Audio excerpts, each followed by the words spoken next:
Yang keempat, sudah masuk ke neraka, tetapi karena masih punya la ilaha illallah, Kanjeng Nabi dengan izin Allah Subhanahu wa ta'ala memohon agar umatnya yang masih punya la ilaha illallah di dalam hatinya itu diangkat dari neraka.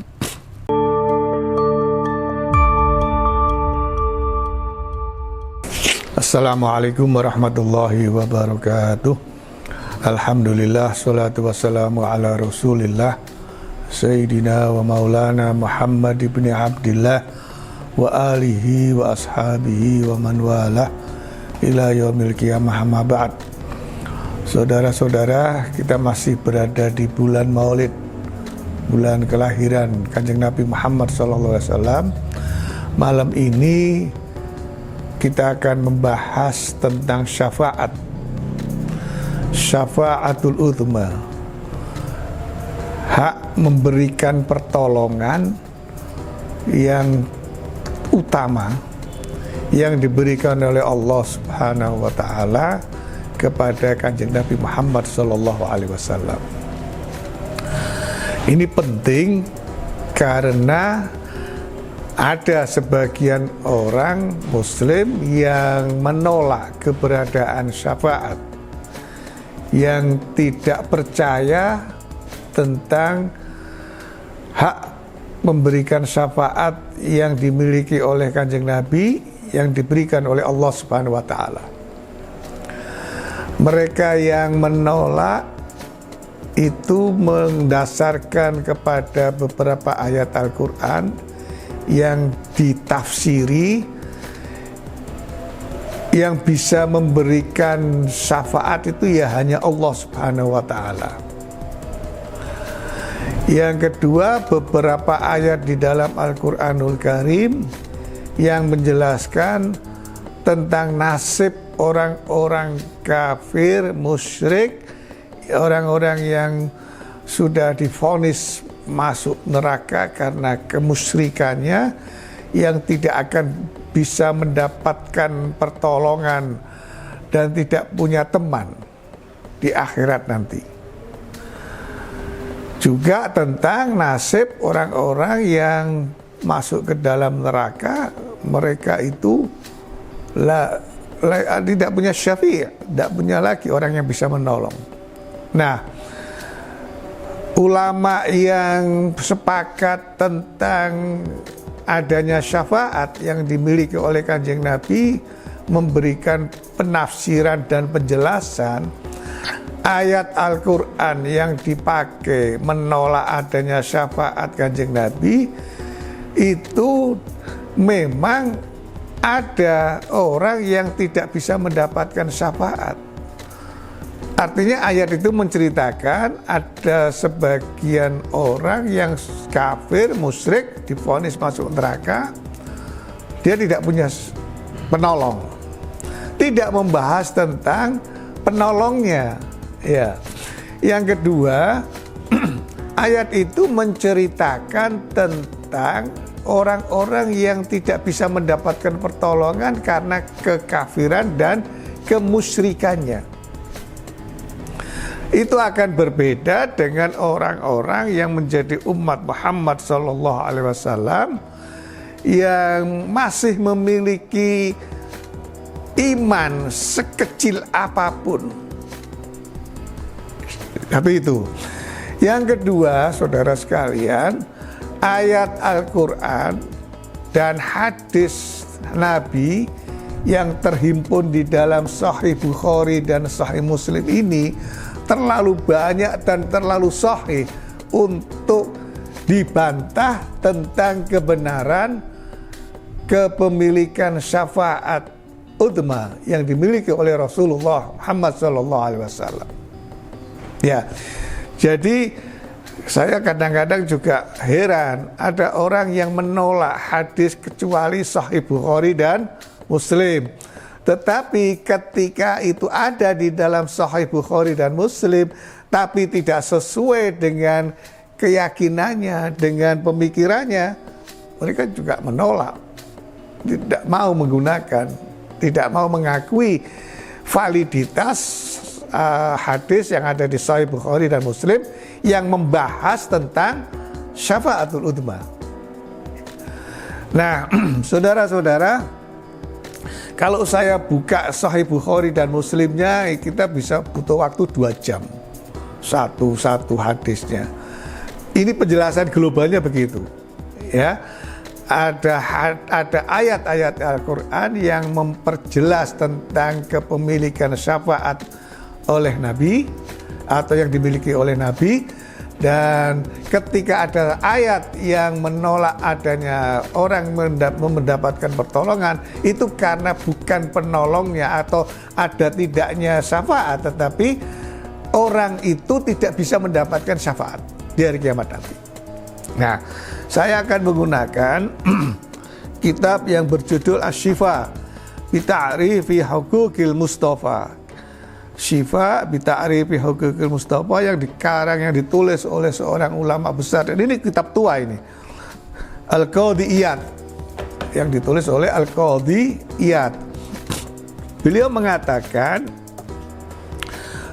yang pertama, beliau mengatakan anna syafa'atahu wa maqamahu al-mahmuda min awwalis syafa'ati ila akhiriha min hinin yastami'un nasu lil hasyri wa tadiku bihimul hanajir wa yablughu minhumul araku wasyamsu wal wukufu wa balaghahu wa dhalika qabla al-hisab fa yashfa'u hina idin li irahatin nas minal mauqifi thumma yudha'us sirat wa yuhasabun nas kama ja'a fil hadits an Abi Hurairah radhiyallahu anhu, dan seterusnya. Ada beberapa macam syafaat yang dimiliki oleh Rasulullah Muhammad SAW. Yang pertama adalah syafaat yang dimiliki oleh Nabi yang diberikan kepada umatnya ketika kita semua ini sedang menunggu penantian hisab. Seluruh umat manusia nanti ketika dibangkitkan dari kubur itu kemudian dikumpulkan yang disebut dengan padang mahsyar. Mahsyar itu artinya tempat berkumpulnya. Nah, di sana penantian itu lama dan panjang. Kondisinya tidak nyaman. Karena apa? Karena matahari itu dekat. Karena tenggorokan itu kering. Tempat menunggu penantian penghitungan atau tempat menunggu pengadilan penghitungan amal kita itu di sebuah tempat yang digambarkan adalah orang berkeringat, orang tenggorokan kering karena kehausan, tempat penantian yang sangat menyakitkan dan sangat-sangat tidak nyaman. Nah, di saat itulah Kanjeng Nabi memberikan syafaat agar supaya apa? Agar supaya yang mendapatkan syafaat dari Kanjeng Nabi itu manusia yang sedang menunggu di mahsyar itu sebelum dia melewati Shiratal Mustaqim itu mendapatkan kenyamanan di dalam menunggu giliran untuk dihisab. Yang kedua, dengan demikian maka kata Al-Qadhi Iyad fa yashfa'u fi ta'jilin man la hisab alaih, memberikan syafaat yang kedua, yaitu kemudian ada orang-orang yang mendapatkan syafaat dia tidak melalui hisab lagi. Ya, kayak orang kalau kondangan itu kan kadang antriannya panjang dan itu tidak menyenangkan. Lalu ada yang dapat syafaat yang karpet merah itu loh. Ya, karena orang penting maka oleh panitia atau IO-nya langsung digandeng lewati karpet merah, langsung menuju ke pelaminan, melewati ratusan orang yang antri satu persatu, dia langsung naik stage, naik ke pelaminan. Itu kita seringkali membahasakan ketika ada pejabat yang lewat itu, wah ini dapat syafaat dari IO, syafaat dari penyelenggara, paling seneng itu kalau lewat di situ. Nah, apalagi kemudian difoto segala. Syafaat Kanjeng Nabi pertama membuat orang menjadi nyaman meskipun di dalam suasana yang tidak nyaman. Yang kedua, memberikan syafaat, mereka kemudian bisa melewati Shiratal Mustaqim dan melewati bypassing tanpa hisab lagi, langsung masuk ke surga. Syafaat yang ketiga menurut Qadhiyat yaitu orang yang sudah divonis masuk neraka tetapi karena masih memiliki iman, atau yang man kana fi qalbihi adna min mithqali habbatin min khardalin, masih memiliki iman, Kanjeng Nabi memberikan syafaatnya, kemudian dia tidak jadi masuk ke neraka. Ya. Itu yang berapa? Yang ketiga. Yang keempat, sudah masuk ke neraka tetapi karena masih punya la ilaha illallah, Kanjeng Nabi dengan izin Allah Subhanahu wa ta'ala memohon agar umatnya yang masih punya la ilaha illallah di dalam hatinya itu diangkat dari neraka. Qala laisa dzalika ilaika walakin wa izzati wa kibriyai wa adamati wa jibriyai la ukhrijanna minan nari man qala la ilaha illallah.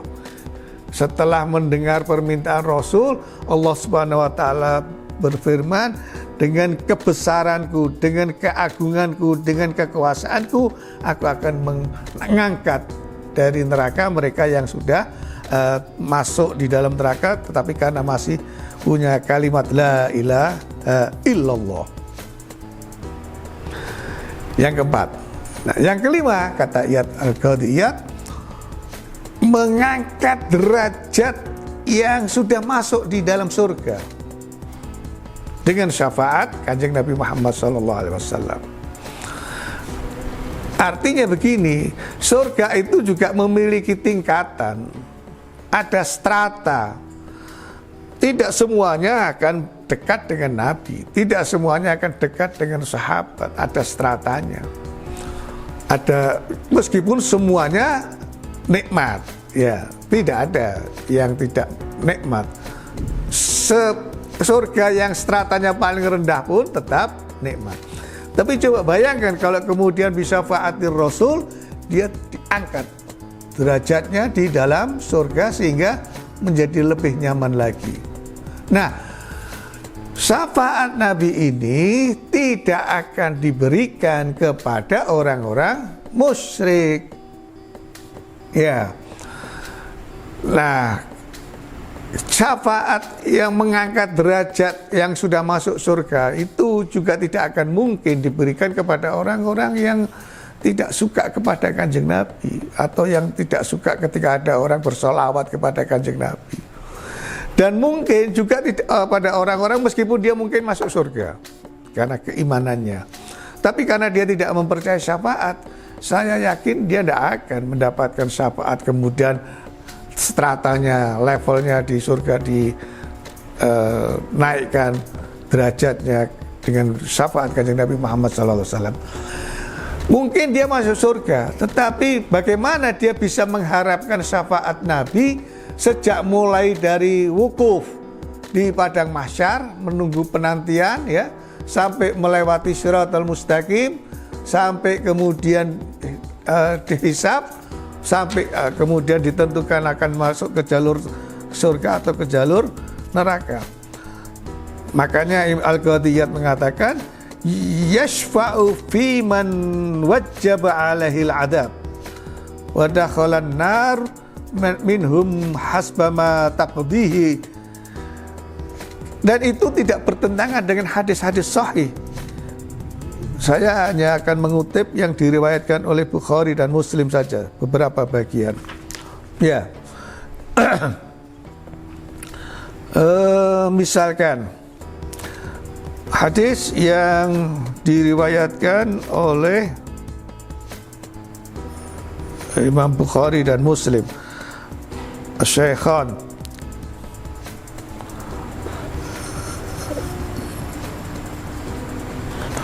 tadi yang saya sebutkan, wa izzati wa kibriyai wa adamati la akhrijanna minan nari man qala la ilaha illallah, itu sebuah hadis yang cukup panjang yang rangkaiannya adalah ketika Allah memerintahkan kepada kanjeng Nabi, irfa' ra'saka wa kul yusma' laka wasfa' tusaffa' wasal tu'tah fa aqulu ya Rabb i'dzan li fi man qala la ilaha illallah. Ya, Allah perintahkan, ini hadis diriwayatkan oleh Bukhari di dalam sahihnya. Angkatlah kepalamu wahai Muhammad, Allahumma shalli wa sallim alaihi.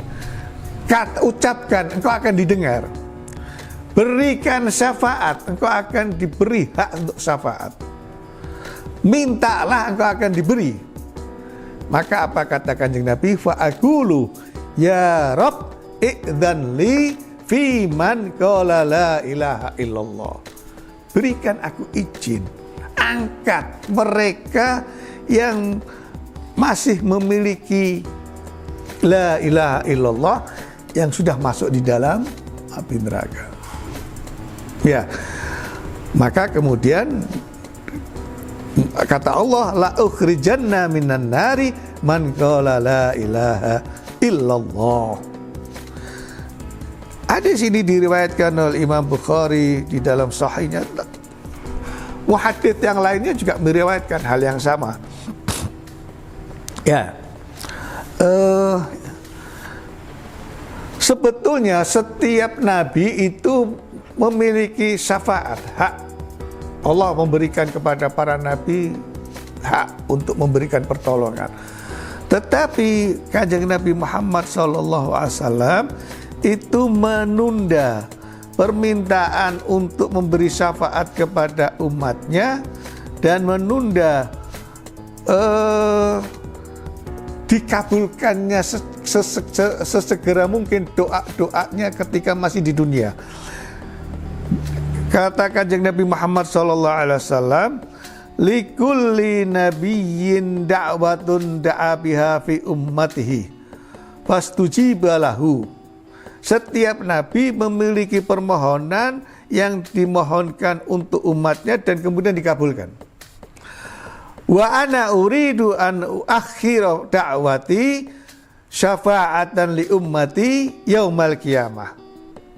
Sedangkan aku menunda, mengakhirkan permohonanku agar aku bisa memberikan pertolongan untuk umatku nanti di hari kiamat. Alhamdulillah, kita ini termasuk bejo. Kita ini termasuk beruntung karena menjadi bagian umat Muhammad yang karena kasih sayang beliau tidak ingin doanya dikabulkan sekarang, nanti saja untuk umatnya. Ya,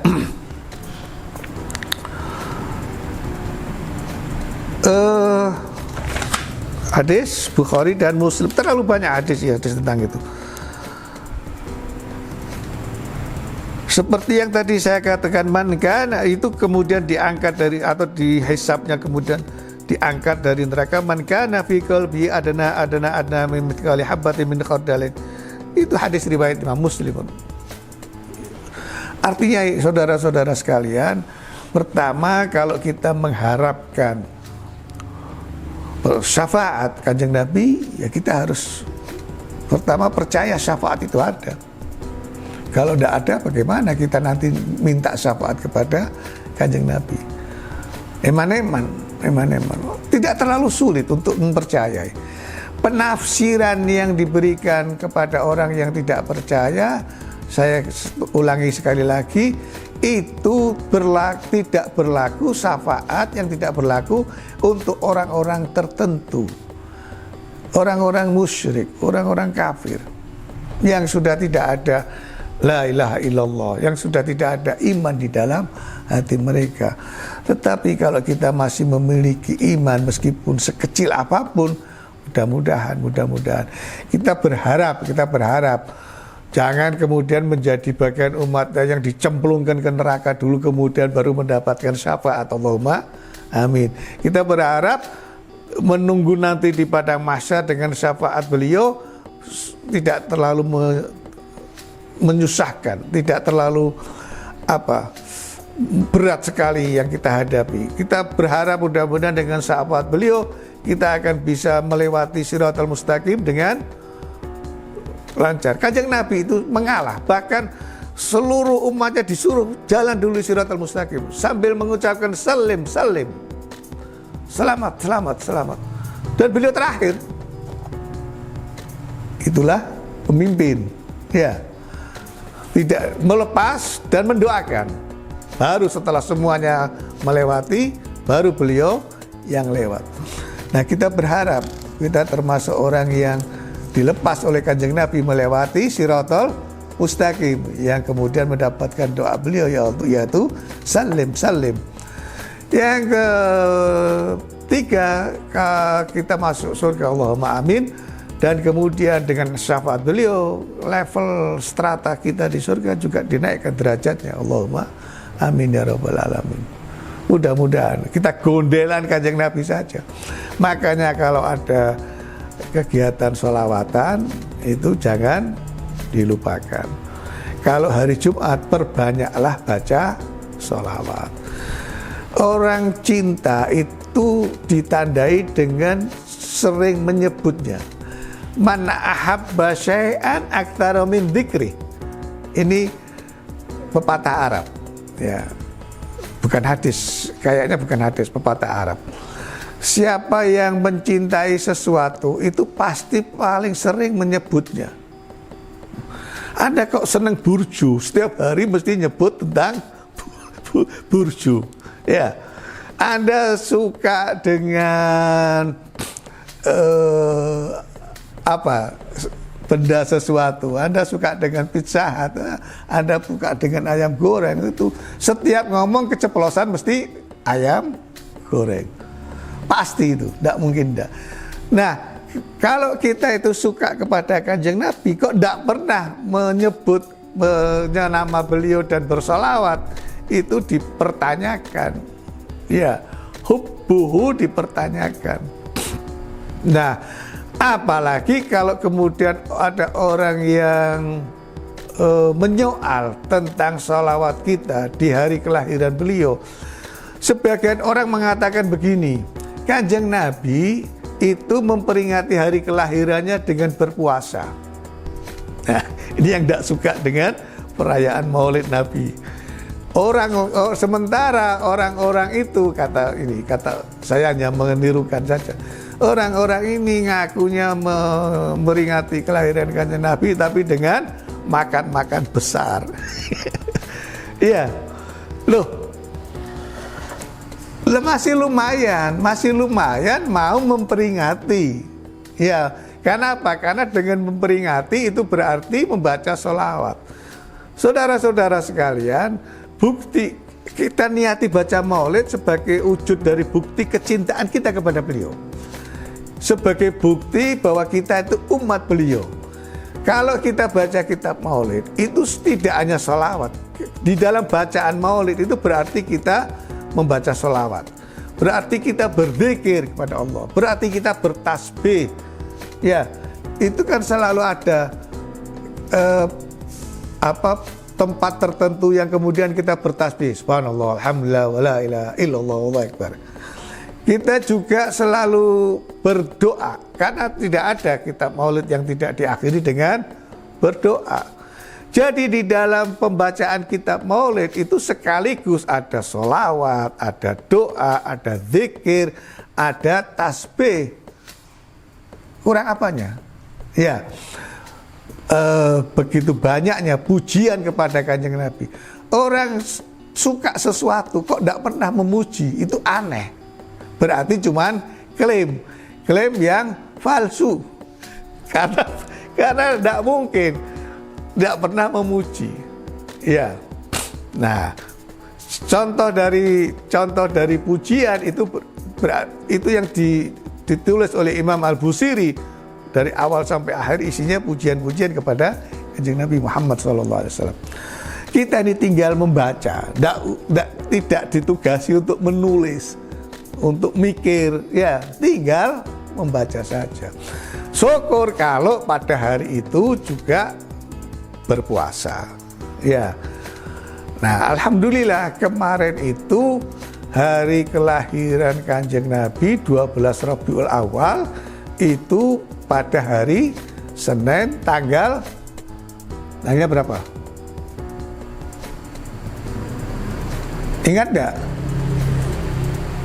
Tanggal hari Senin 16, ya alhamdulillah.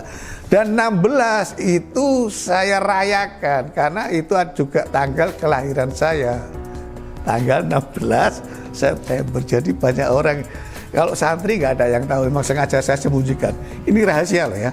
Ini rahasia.